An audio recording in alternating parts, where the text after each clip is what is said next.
Olá, seja bem-vindo a mais um programa Pensar Agro. Eu sou Izan Rezende e hoje nós estamos aqui com Cleito Gauer, superintendente do IMEA, e Vanessa Gasque, gestora do Desenvolvimento Regional do IMEA. IMEA, Instituto Mato Grossense de Economia Agropecuária.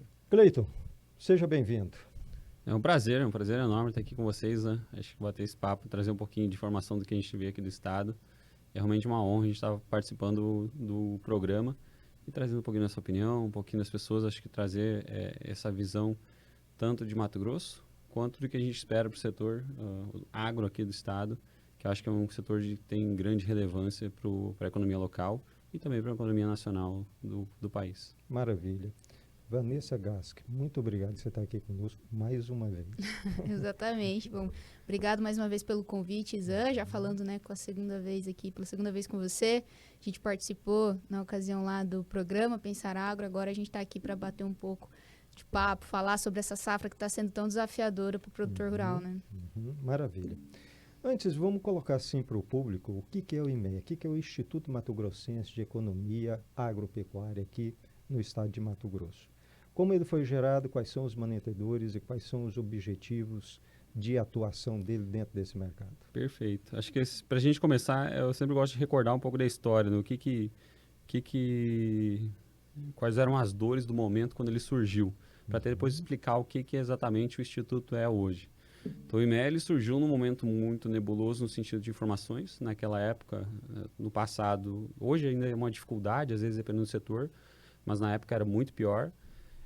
De quais eram as informações sobre os setores, os principais produções agropecuárias do estado, os preços das commodities, quais que eram os gargalos, e tinha até uma dádiva lá naquele momento, o Amado, que era a pessoa precursora lá do Instituto, foi o primeiro superintendente, ele falava, o primeiro número que a mídia era o número que se tornava realidade, e o setor tinha que depois desconstruir todo aquele número que vinha à mídia para mostrar que aquilo não era realidade. E o impacto na economia era Exato. um desastre muitas vezes. Exatamente. Né? Então, naquele momento, ele surgiu com a demanda de trazer clareza para o mercado. Eu preciso trazer uma informação verídica, com fundamento, com estrutura, para que eu tenha realmente arcabouço para debater com as políticas públicas, debater com o governo do Estado, com as necessidades que o setor tinha à época.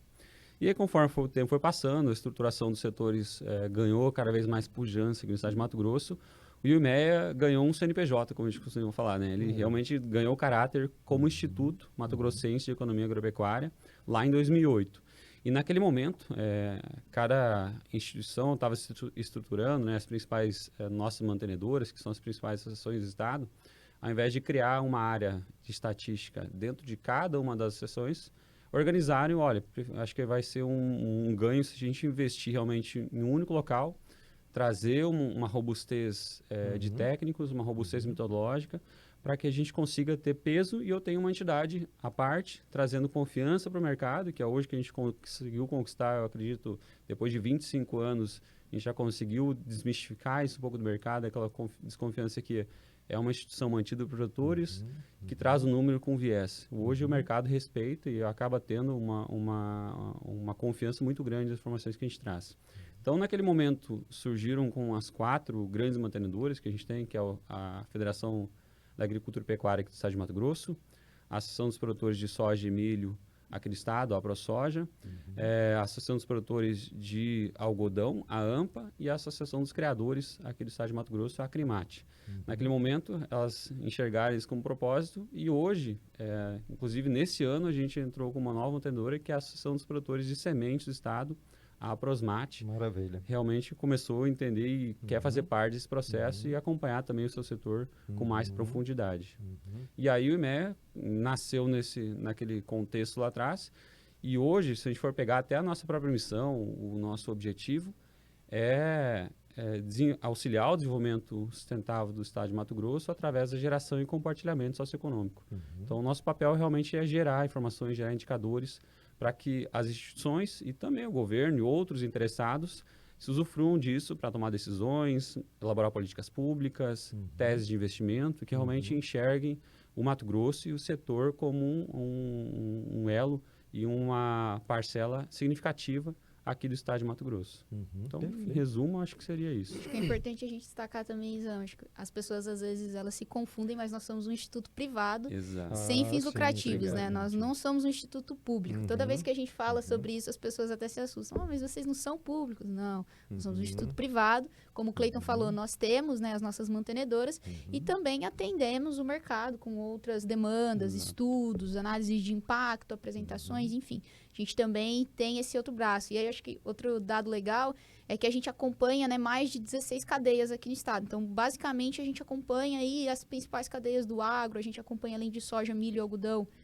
agroindústria, também bovinocultura, suínos, os insumos também. Então, a gente, de fato, tudo que está no meio do agronegócio aqui no estado de Mato Grosso, a gente acompanha. Está na hora da Andava entrar também como colaborador aí dentro desse processo, né? O importante é que hoje o IMEA tem uma credibilidade não só a nível nacional, mas internacional, passou a ser referência até para discussão hoje de qualquer pauta de comércio, de comercialização, de produção, de índice, etc. O IMEA é um destaque e orgulha muito o estado de Mato Grosso pelo trabalho que vocês estão fazendo. Cleiton, a respeito essa expectativa de safra que está hoje, safra 2023-2024, está uma situação assim de que saiu a Laninha, entrou El Ninho, produtores plantaram no mesmo calendário, não tiveram aí uma ressemeadura aí dentro desse processo, outros fizeram a opção de já não fazer o replantio. Um índice aí de que todos de um custo elevado, de um preço de mercado baixo e a produtividade aí que está sendo comprometida nesse momento. Como que está esse processo? Fala para nós. Acho que eu vou tentar fazer um panorama geral e depois a Vanessa me ajuda com relação às informações de números, assim, de cadeias. Perfeito. Acho que esse é o ano mais desafiador com relação à estimativa de safra desde que eu estou aqui no Instituto, que eu acompanho, porque realmente nada foi parecido com essa safra. Então, se a gente for olhar os últimos anos, a pior safra que a gente teve nos últimos 10 anos, tirando essa safra de agora, foi a safra 15-16, que a gente teve realmente um El Ninho, mas lá o impacto foi de uma maneira bastante distinta. Ele realmente impactou uma região específica do estado e ele impactou numa época específica, principalmente ali meados no veranico, no mês de novembro a dezembro. E realmente não choveu naquele período. Esse ano não. Esse ano a gente viu um El Ninho muito forte. Então, se a gente for pegar lá as magnitudes, pegar os principais indicadores, realmente um El Ninho de alta intensidade, que a gente costuma chamar. Então, que é um aquecimento muito superior em relação à média das águas do Oceano Pacífico. Isso trouxe alguns reflexos para a safra. Então, a gente teve umas chuvas que, em tese, não deveriam começar tão cedo, elas começaram mais cedo. Então, realmente estimulou até os produtores fazerem uma semeadura mais antecipada. E, de repente, no meio do caminho, as chuvas cessaram e a gente teve falhas de chuva ao longo de todo o processo. E aí começou a impactar o desenvolvimento da safra, eu chamo de maneiras muito distintas. Porque a gente tem produtores que vão colher uma produtividade próxima do que ele normalmente colhia. Outros vão ter uma leve redução de produtividade e outros vão ser severamente impactados. Então, assim... e aí tem desenvolvimento, as chuvas impactando em diferentes fases de desenvolvimento no estado. Então a gente viu lá, realmente, como você citou, ressemeadura, esse ano foi um índice elevado de ressemeadura, um pouco mais de 8% em relação à área total do estado. Chegou a 8%? Chegou a 8%, então foi quase 1 milhão de hectares ressemeados aqui no estado, que é algo não é comum realmente a gente observar esses níveis de ressemeadura. E o que também ocasionou isso? Aquele ciclo que normalmente a gente tinha de desenvolvimento de semeadura de meados de outubro, novembro até dezembro, essa soja ela foi empurrada em diferentes calendários e diferentes fases também desenvolvendo o ciclo. Então, não acompanhou o ciclo de desenvolvimento normal do estado. E aí a gente também entra num cenário que a gente observa lavouras em diferentes níveis, lavouras sendo colhidas, lavouras ainda com uma fase de floração, problemas de pragas, ponte verde, né? Então, principalmente mosca branca, um relato muito forte do produtor esse ano. E aí, realmente, para os produtores que realmente observando e relatando isso para a gente, que é uma safra que ele não costumava observar, com os desafios realmente muito grandes em relação ao que ele estava acostumado a acompanhar nos últimos anos. Foi computado também o percentual de área que não resolveu fazer o replantio e deixou para... Sim, até a gente, nas nossas estimativas, esse número fica por volta de cerca de 100 mil hectares, um pouco mais de 100 mil hectares. Principalmente aqueles produtores que tiveram impacto naquele desenvolvimento inicial, eles optaram por, às vezes, ressemear aquelas áreas, outros nem optaram por ressemear, e aí viram que ia impactar o desenvolvimento da cultura de segunda safra, prioritariamente o algodão. O produtor optou por realmente entrar com um cultivo direto da segunda safra de algodão nessas áreas. Então, aquele crescimento que nós íamos observar em relação à área cultivada, praticamente a gente acompanha e vem para um número muito próximo do ano passado. Então, por mais que eu tenha um avanço em outras áreas, sendo produtor fazendo investimentos, fazendo desenvolvimento, a conversão de novas áreas, eu tenho produtores que optaram por abandonar e fazer partir direto para a segunda safra. A maioria deles, inclusive, o algodão, né? Tanto é que a gente está estimando uma maior área de algodão nessa safra por conta disso. Além da própria questão de rentabilidade do milho também, né? Que a gente não... Fizeram a opção de plantar o algodão ao invés do milho em função da rentabilidade do milho. Exato. Também, né? A gente viu tantos casos dos produtores que não ressemearam a soja, já passaram para o algodão, e aí vimos um incremento de área também, quanto por conta dessa questão da rentabilidade. Quando o produtor que já faz o algodão, né? Importante colocar isso também. Ele já faz parte da área dele de algodão e fazia uma outra parte de milho. Ele optou ali, né, quando a gente está falando lá atrás, né, lá em julho do ano passado, agosto do ano passado, fez as contas e a rentabilidade do milho negativa, né, e a rentabilidade do algodão um pouco melhor, ele optou por aumentar essa área de algodão. Mas aí tem um ponto, a gente está estimando uma maior produção, né, acredito que o Cleiton pode até falar um pouco melhor que eu agronomicamente, mas a gente acredita que a produtividade do algodão ela não vai ser tão afetada como foi a da soja, por exemplo, até porque esse algodão está no campo, a gente precisa ver como que ele vai se desenvolver, mas a gente está estimando uma maior produção, e aí entra o ponto, né, da demanda, né, que aí é um ponto de atenção também nesse momento. Quando a gente analisa agora, de fato, o algodão ele está com uma rentabilidade melhor do que a do milho, né? Mas como vai ficar isso quando todo esse algodão estiver sendo colhido, né? A gente tem ainda... A parte de comercialização dele. Exatamente. Dele. Exato. Mas olhando para isso, acho que o principal momento, acho que tomar a decisão, o produtor acaba fazendo essas contas, né? Então, olhando um cenário que ele já não tinha espaço para cultivar, às vezes fazer um investimento novamente em soja, um espaço de janela de uma segunda safra. Eu já tenho os preços de soja caindo significativamente desde o final do ano passado, optar por fazer, às vezes, esse investimento e manter aquela aposta nessa cultura, ele opta e acaba indo para o algodão, que tem um cenário melhor na pré-semeadura, digamos assim. Teve um aumento nessa safra 2023-24 da conversão de pastagem para lavoura? Assim, a gente ainda não tem os números fechados, porque o IMEA, nós fazemos as estimativas ao longo do ano, e aí lá em maio a gente consolida a área de soja via georreferenciamento.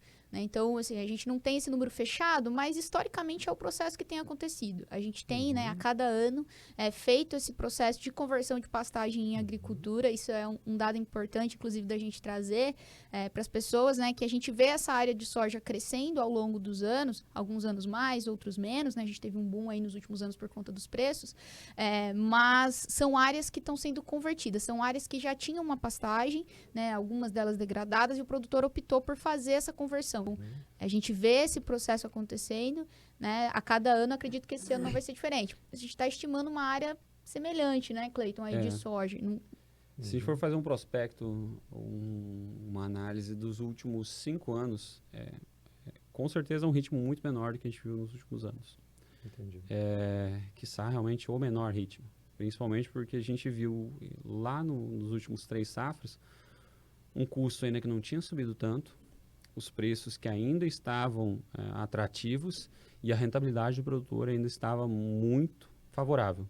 Conforme a gente vê essa rentabilidade caindo, a tomar decisão, os investimentos para parte do produtor acabam estancando e o produtor acaba não querendo passar e correr esse risco, já que, principalmente nos primeiros anos que ele acaba cultivando essas áreas, a produtividade tende a ser menor. Não que ela aconteça, mas ela tende, principalmente pelas características, desenvolvimento. Você, como agrônomo, também conhece muito bem isso. O produtor não quer correr esse risco nesse momento e acaba diminuindo, desacelerando esse processo. Perfeito. Tanto é que, se a gente for comparar, se não me falha a memória, foi de safra 2021 para 21/22, a gente teve uma conversão de 1 milhão de hectares aqui no estado. Contra essa safra, que eu acredito que vai ser inferior a 100 mil hectares. Então, assim, o ritmo realmente desacelerou bastante. Desacelerou. O custo, vamos falar aí, o custeio por hectare e com a produtividade hoje, fecha a conta? Essa é uma grande pergunta. Eu vou falar... Na soja, vamos Exato, analisar mas a eu vou soja. dar a boa resposta de agrônomo. Depende. Depende principalmente da situação do produtor. Certo. Se a gente for olhar para o cenário médio, acho que se você quiser trazer os números de produtividade que a gente está estimando, depois eu complemento com relação à rentabilidade, eu acho. Para a soja, a gente está estimando uma menor produtividade, né? A gente está falando de quase 10 sacas a menos, né? Então, a gente fechou em 62 sacas no ano passado. E nessa safra a gente reatualizou, agora atualizou, na verdade, os números, né, na segunda, na casa aí dos 52,81 sacas por hectare. Então, isso é na média do estado. Tem regiões com menos, tem regiões com mais, tem produtores com bem menos, acho que é importante a gente colocar, a gente ouviu relatos de produtores colhendo 20 sacas, alguns abandonando a área, colhendo 5 sacas. Então, tem de todos os cenários, né? Depende muito de onde o produtor está inserido. Mas, na média do estado, a gente deve ver essa redução aí de mais de 15% na produtividade.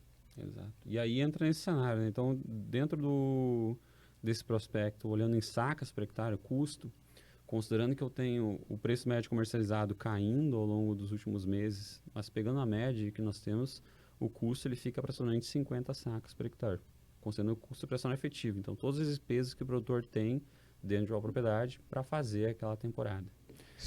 Se ele tem um custo de 50 sacas por hectare e a expectativa é de colher 52,8 em média, né? Isso daqui não parar o ano, na realidade é essa. Exato. E tem mais os desafios ainda de transporte, de comercialização e ver como que está aí a situação de armazenamento e preço, porque hoje o preço está o quê? 101... Está abaixo do 100, né? Está abaixo do 100. Está abaixo do 100. Em algumas regiões até próximo dos 90.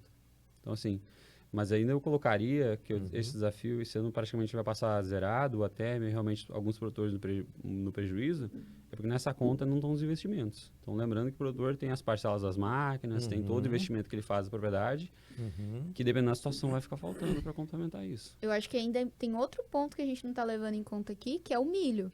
Ele pode até ter esse lucro bruto, digamos assim, de 2 sacas aí na soja, mas no milho está negativo. Então, a gente está... Já entrou o planejamento de safra já prevendo negativo. Já entrou. Quando a gente começou a estimar a safra, a gente já viu uma rentabilidade negativa para o milho. Isso não acontecia desde a safra 17 e 18 aqui no estado. Nossa. Então, de fato, essas 2 sacas que o produtor vai ter aí de lucro bruto na soja, elas vão ser compensadas nesse milho que está negativo. É claro, é a média do estado, mas com certeza reflete a realidade de muitos produtores que estão aqui, né? Até porque isso é um dos fatores de redução de área de segunda safra. Então, desde lá da tomada de decisão por parte do produtor, lá no final do ano passado, os produtores já reforçando que iriam plantar menos milho em função dessa rentabilidade negativa. Os desafios dessa safra, nem só pensando em clima, que hoje já se torna uma realidade em relação à preocupação à janela, mas naquele momento era preço. A gente já largou ali na primeira estimativa com 400 mil hectares a menos. Agora a gente já está estimando 500 mil hectares a menos, né? Uma área de 6,9 milhões de plantio de milho.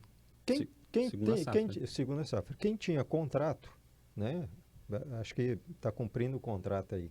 Mas quem não tinha um contrato para entrega, isso aí é reflexo dessas 500 mil hectares aí a menos, né? Do estado. Exato, assim, principalmente esse cenário de tomada de decisão do produtor envolve vários fatores, né? Mas o produtor, principalmente nesse momento, deixou, nesse momento não, mas se a gente for um prospecto da safra que vinha se desenvolvendo, o produtor deixou para a última hora para comprar sementes de milho e os insumos. Então a gente viu uma demora dessa tomada de decisão por parte do produtor. Primeiro, ver se o preço se recuperar e se ele ia conseguir ter janela. Então, assim, o preço até vem dando alguns sinais, se mantendo estável em relação à soja. Ele não tem caído tanto em comparação à oleaginosa, mas não é um cenário que tem mostrado uma recuperação significativa que impulsione ele tomar essa decisão e correr mais risco. Então, ele já estava empurrando isso para frente. E agora, com a janela de semeadura de soja, consequentemente colheita e semeadura da segunda safra, pior em relação ao que ele viu no ano passado, o produtor realmente desestimulado tira essas áreas piores, áreas mais marginais, para não querer correr esse risco. Só planta na área que ele sabe que ele tem a maior produtividade. Exatamente. Para não correr esse risco de ter, às vezes, um impacto de uma janela de chuvas que corte mais cedo, ele vai colher menos, porque ele precisa maximizar a produtividade do que ele vai cultivar. Não é à toa que a gente está vendo uma comercialização super atrasada aqui no estado. Exatamente. Tanto para a soja quanto para o milho. Se a gente for ver, só 18% do milho dessa safra já rodou. Então, é os menores patamares que a gente tem, né, para esse período. Então, o produtor, de fato, isso demonstra que ele está receoso, até mesmo quanto à área que ele próprio vai cultivar. Muitos produtores ainda não têm essa certeza, né, de quanto que vai, ainda tem soja para ser colhida. Como o Cleiton falou, comercialização dos insumos do milho aqui no estado, atrasados também, quando a gente compara com outras safras. Então, tem vários pontos em aberto que demonstram, né, essa insegurança que o produtor ainda está. Poxa, está negativa essa rentabilidade, essa soja não está compensando. Então, como que vai fechar a conta no fim, né? Porque o produtor, a vida dele é isso, né? Ele é o trabalho dele. A gente todo mês recebe um salário. O produtor é nesse período, é quando ele colhe a soja, quando ele colhe o milho. Então, também não dá para levar um prejuízo tão grande. Acredito que nessa safra vai até servir para os produtores também começarem a fazer mais esse gerenciamento, né? Essa questão do risco. De fato, era um cenário que a gente estava vendo que estava se desenhando, essa questão da preocupação climática. Então, eu acredito que também o produtor vai sair fortalecido nesse sentido. É uma safra muito desafiadora, né? Ele vai precisar também tomar esse passo para as próximas, né? Dentro desse levantamento, o barter, o financiamento das empresas de insumos, semente, eles aumentaram, diminuíram, o investimento próprio aumentou ou diminuiu nessa safra?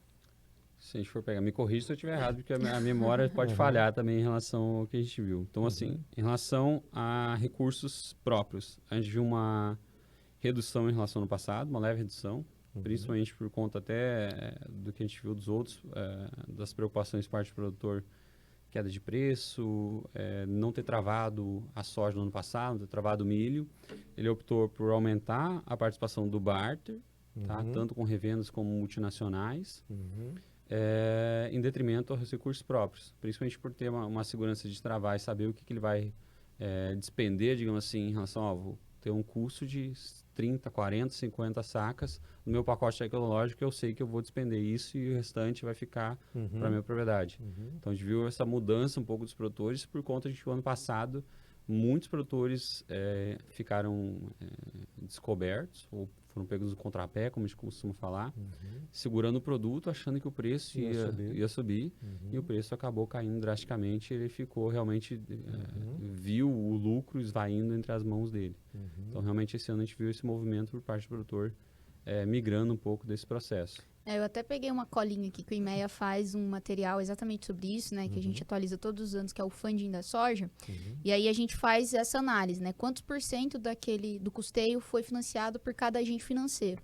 E aí, como o Cleiton colocou, no ano passado a gente viu uma redução dos recursos próprios dos produtores e um aumento das revendas. Então, demonstra exatamente esse movimento do produtor recorrendo mais ao barter para financiar a safra dele, né? Então, de fato, a gente viu esse movimento, assim, acho que tem muita coisa surgindo também no mercado, né? Com as próprias questões do FIAGRO, os CRAs, né? LCA sendo utilizado mais também. Então, eu acho que até mesmo essa questão do movimento do financiamento do produtor, ele está mudando também nos últimos anos, né? Vai ter que ter um reajuste dentro desse processo aí, porque senão fica insustentável, né? Qual foi a região que mais sofreu impacto no estado de Mato Grosso com o plantio da soja? Pensando na questão do replantio, foi o norte do estado. Foi a área que teve mais áreas que tiveram que ser replantadas, né?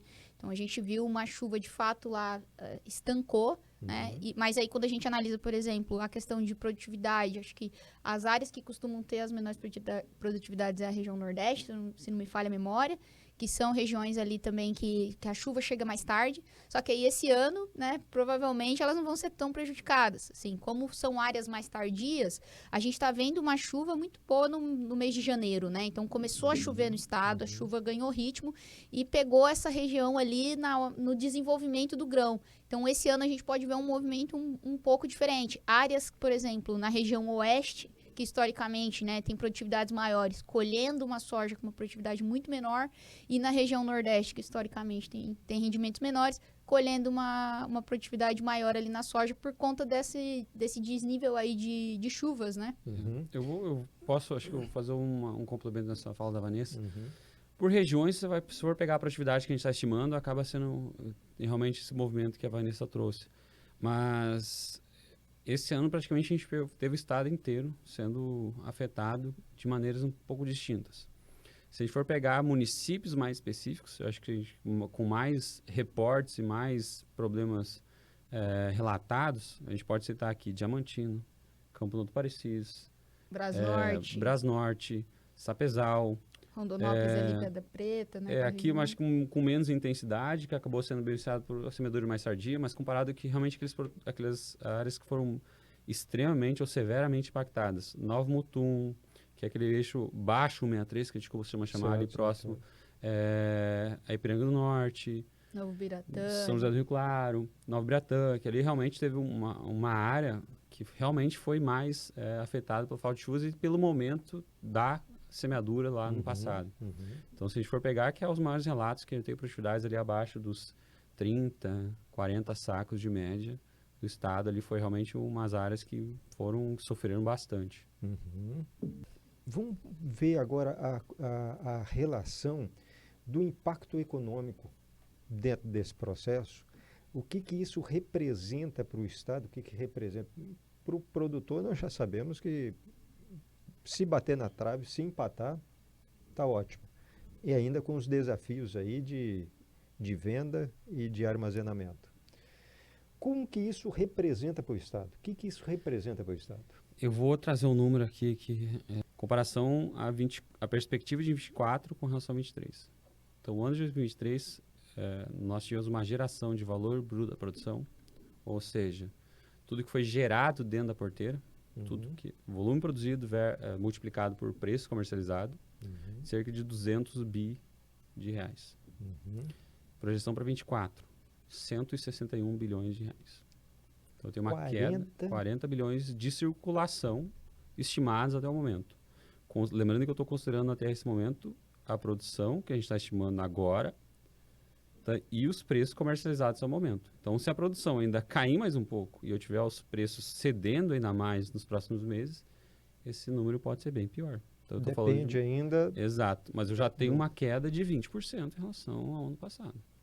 E aí a gente está falando, assim, um indicador dentro da porteira. Exato. É importante colocar que esses 40 bilhões que vão deixar de circular aqui, eles seriam gastos na nossa economia. Perfeito. Então, né, o produtor, ele iria fazer mais compra, ele iria investir aqui dentro, aumentar a área dele, contratar mais gente.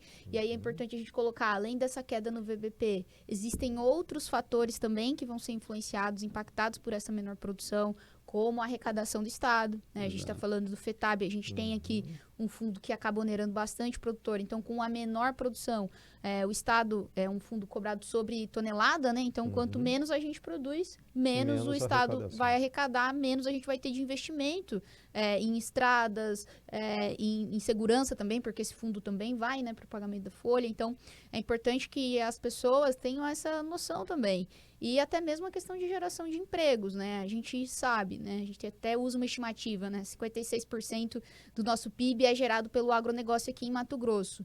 Então, a gente vai ter menos 40 bilhões diretamente sendo investidos. Qual que é o efeito indireto e induzido dessa renda, né? O que eu vou deixar de movimentar no Estado por conta dessa menor produção? Então, tem todo um fator indireto e induzido que acaba afetando o estado de um modo geral. A gente não está no plano emprego aqui no estado de Mato Grosso à toa, né? A gente está no plano emprego aqui por conta do agronegócio. A gente vê muita gente vindo de fora, a gente aqui que às vezes, né, tem que procurar pessoas no mercado de trabalho, a gente vê a luta que é para encontrar alguém, porque é uma competição, são as empresas competindo entre elas para contratar pessoas qualificadas, então não falta emprego aqui. A gente está vendo esse boom na economia do estado de Mato Grosso por conta do agronegócio, né? Perfeito, perfeito. Infelizmente, nós estamos chegando ao final do programa. Eu queria agradecer, Vanessa, no teu nome, no Cleita, todos os colaboradores do IMEA que prestam excelente trabalho, não só para o estado de Mato Grosso, para os produtores, mas para o nosso país. E eu queria que você fizesse suas considerações e depois, Vanessa, a tua. Eu vou trazer, acho que uma mensagem, assim, apesar de tudo que a gente discutiu, que tem vários problemas, um cenário, na realidade, um cenário não tão positivo para o momento que a gente está passando, mas eu acho que é um momento de dificuldade que vai passar. Então, assim, pensando no agro, todo é cenário cíclico, né? O movimento, a economia das commodities a gente tem esses efeitos ao longo do tempo. Não foi a primeira das dificuldades que o produtor passou, não foi a primeira dificuldade que o setor enfrentou, mas é o momento do produtor realmente repensar toda a trajetória que ele está desenvolvendo, os riscos que ele vem passando, a alavancagem às vezes que ele vem enfrentando, calibrar isso nesses momentos para realmente não colocar em risco a perpetuidade do negócio dele. Perfeito. E garantir a rentabilidade futura e a longevidade da estrutura e da família que ele está apostando em desenvolvimento ali. Então, como os produtores, eu sempre brinco que eles são otimistas, eu acredito que eles têm que entender que esse momento é passageiro e ele vai superar. E a gente está aqui para auxiliar nesse processo, o setor, todas as entidades, realmente para tentar buscar a melhor maneira para auxiliar o produtor nesse momento. Maravilha. A próxima safra sempre é melhor, Com né? certeza. Então não vai ser diferente nesse momento que a gente está passando por uma crise aqui, né? Eu acho que o Cleiton foi muito feliz na fala dele, né? É importante a gente colocar isso, né? Não podemos trazer também o pânico, isso vai passar, Exato. né? O produtor, existem ferramentas que vão precisar ser feitas nesse processo para auxiliar também o produtor, né? Eu acredito que a gente precisa discutir também sobre isso, o setor de um modo geral, se adequar, como que a gente vai fazer com que esse produtor consiga se sustentar nesse cenário agora, né? Porque também sem o produtor rural, sem o agro, a gente não estaria aqui, né? Então, acho que a minha fala final é deixar esse recado de que o IMEA ele está à disposição do produtor rural, né? A gente trabalha para o desenvolvimento do agro aqui no estado e quando a gente fala desenvolvimento do agro, a gente está falando do produtor, né? Não é à toa que a gente está ali ao lado das principais associações dos produtores, na casa lá do produtor rural, na FAMATO. Estamos sempre abertos, né, para receber os produtores que estiverem aqui, né, por Cuiabá, tomar um café lá com a gente discutir um pouco sobre o mercado. Também aos interessados, né, o mercado de um modo geral, a gente também está à disposição para discutir essas informações. Acho que é muito legal para a gente ver esse reconhecimento que o IMEA tem. A gente que está ali no dia a dia, quando a gente senta para conversar com alguém e ter esse reconhecimento, dá de fato um orgulho ali para a gente. E a gente está trabalhando para isso mesmo, para sempre gerar informações reais sobre o agro, né, aqui do estado de Mato Grosso. Maravilha, alegria, alegria. Nós agradecemos a tua companhia, você que nos acompanha, e que a fonte infinita do amor incondicional possa trazer abundância de alegria e paz a todos nós.